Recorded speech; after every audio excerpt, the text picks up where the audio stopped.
So when a platoon leader wants two squads to maneuver, kind of around building X and the other one to come up to the front of building X. So with the screen, hopefully it'll just be able to say, you here, you there. You give him the information that he needs in terms of where he has to go, who is with him, how, what you should look out for on this road, what's the experience. You would be able to sense infrared, sense invisible, have a receiver for your radar.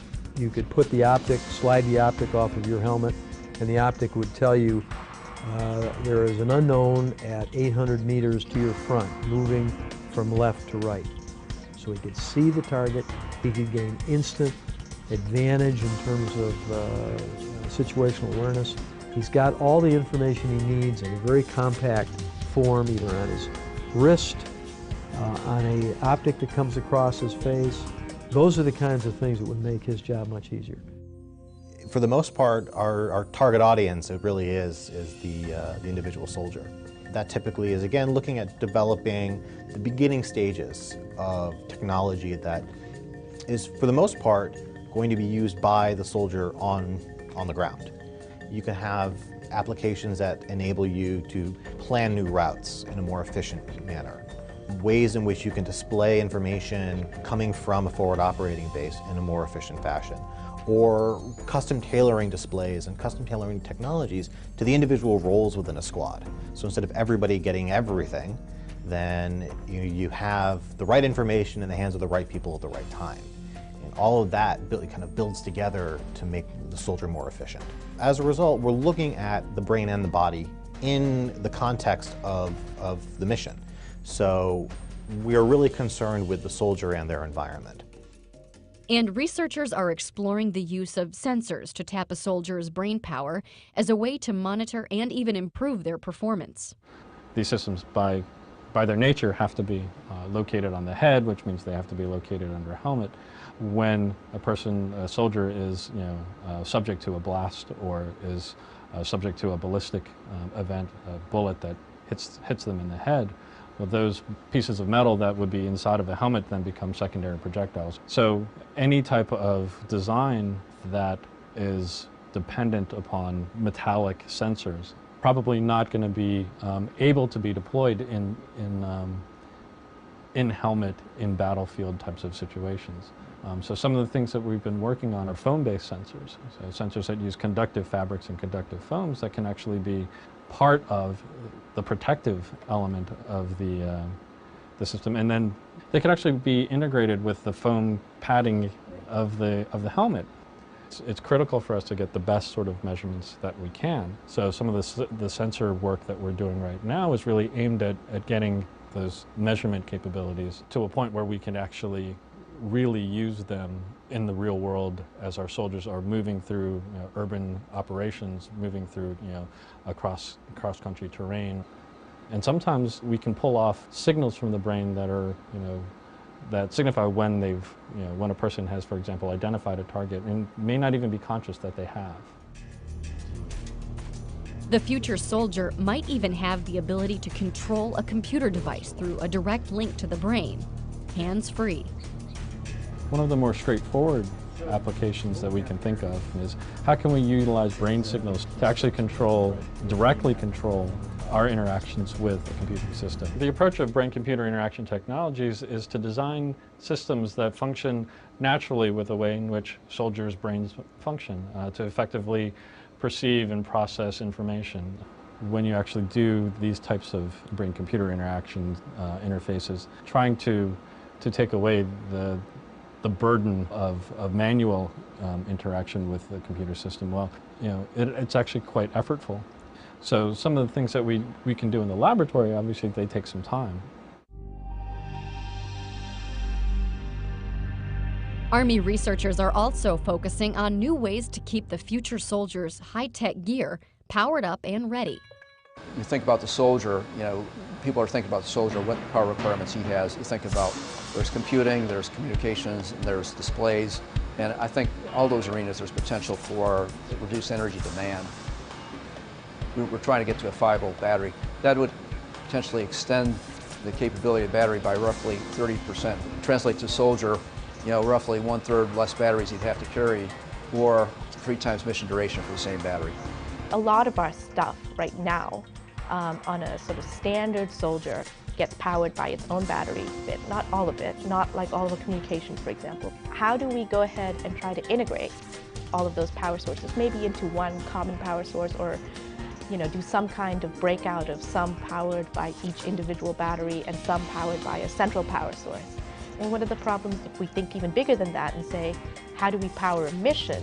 And how do we get a small combat unit or tactical small unit? How do you distribute power among that squad? And how do you distribute parts of a power generator or something among that squad? You're losing some individual capability. The Army is putting together a doctrine called operational energy. And part of the doctrine says, hey, I want to be able to use energy more efficiently, reduce reliance on fuel and recharging and battery resupply. So I want to be able to produce and use energy locally wherever possible. So, this is where some of the alternatives come in. And then we're looking at some alternatives besides batteries. We're working here on fuel cells and some fuel cells that may be able to use a variety of different fuels. Even more sort of further out there might be developing wireless technology so that within a radius of whatever number of miles we need, everything in that radius will be powered without you having to do anything or carry anything.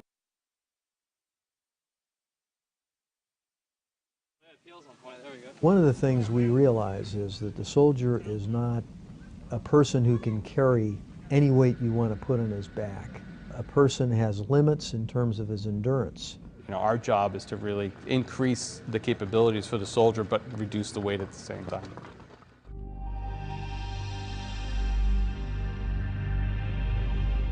From the science and technology point of view, it's a total ground-up development effort at headgear design. Lighter, stronger, more integrated. We want a streamlined solution that commanders can up-armor or de-armor their soldiers depending on the mission. Lightweight materials that are not going to induce near or short-term injuries to the neck and back. Lighter materials for improved mission performance, and just the overall streamlined system. We're looking at the balance and the center of gravity of the helmet from the biomechanical point of view, and then to go along with that, we're taking a look at the weight of the helmet, obviously, to reduce soldiers' load. We're investigating some new heads-up display technologies, more particularly see-through heads-up display. You have that micro display, it's a solid piece of equipment, and it reduces your field of view. So we're looking at technologies that will help open up that field of view and give the soldier more peripheral vision. Soldiers are experiencing a lot of wounds to the face due to secondary blast odor effects, whether it be glass, rocks.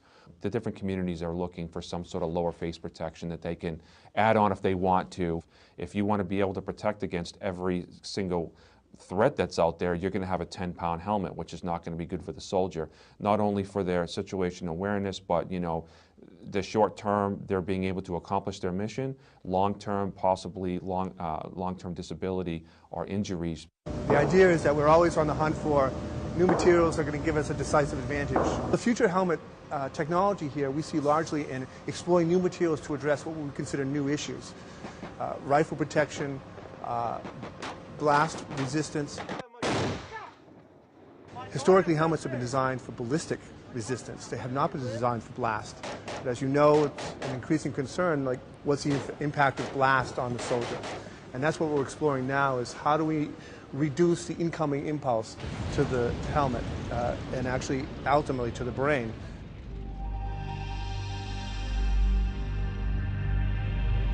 What we find is the enemy picks the areas where we're most weak. And one of the areas that we're weak is the protection of an individual soldier. We have armor that we put on our soldiers right now that are rigid and stiff, not very comfortable for them to wear. We'd rather have all flexible, conformable armor. There's always a desire to engineer conformal, flexible, comfortable armor. And any additional tools we can come up with to help in that pursuit is going to be beneficial. A shear thickening fluid means you have very small particles dispersed in a liquid. So these are very small, very hard, smooth, spherical particles. And what's really interesting about this is this, by volume, is over 50% solids. So over 50% of this is solid glass. If I take a stick here and very slowly go in and out of the fluid, I can kind of go in and out. but if I jam it in there, I can't penetrate into the fluid. We saw this material, saw this as an opportunity to perhaps exploit it for military application. Our body armor that we wear right now is composed of fabrics like this. It's a plain woven Kevlar fabric, great ballistic protection. Now, if I take the same fabric and I add the shear thickening fluid to it, it kind of acts like a glue that kind of holds together the yarns and fibers, does not permit them to slide past each other. So when I engage it with the awl, its only option for getting through is to break Kevlar. It's not going to let things slide out of the way, and you're just not strong enough to break Kevlar by hand with a tool. So I get that great puncture protection with something that's still nice and flexible. The heavy lifting is still done by the fabric. You need a high performance fabric in there. This is just altering the way the fabric is interacting with the thread. You're not going to see the fabric disappear and be replaced by purely fluid. It's because we're taking ballistic fabrics and treating them to give them puncture resistance. We can actually make a body armor material that has both puncture resistance and ballistic resistance. This technology primarily is addressing the soft part of the armor. So potentially, if it's designed properly, we could look at reducing the weight or the thickness of the vest. And because of the unique properties of this material, it gives us a lot of opportunities to really tune performance and potentially get us into doing things like creating extremities protection for the arms, the legs, the groin. This is basic research at this point, 5, 10, 15 years. And in fact, as we continue to learn more about the material, we might discover a completely new direction that will lead us down a different path. And soldiers are playing a key role along that pathway by providing a unique blend of feedback on behalf of the future soldier. Up and rolling, up and rolling. An HRV is a human resource volunteer. We go and recruit these soldiers out of their schoolhouse, and we just tell them what we are about, tell them that they can come here and just be volunteers for certain programs that we have. Typical cycle, we can have anywhere from 25 to 33 volunteers, depending on how many studies are going on. They're each here for approximately 90 days each. The first time we went in, they brought us to 5,000 feet, back down, and then they brought us up to 11,500 feet. And then we sat in there for a good half an hour just to see if everybody was okay with it, no one was getting sick or altitude sickness. They put a tube in your mouth, and then they tell you to breathe, and then breathe in heavily, breathe out heavily, in and out. When they first came, they started talking about how this is going to help people on deployments and everything, and I thought it'd be really beneficial to my brothers and sisters in arms that we could help them out in the future. We're really just beginning to understand the relationships, all the intermingling relationships between the brain and the body and the environment. The nice part about virtual environments, immersive virtual environments, is you can control every aspect of the environment.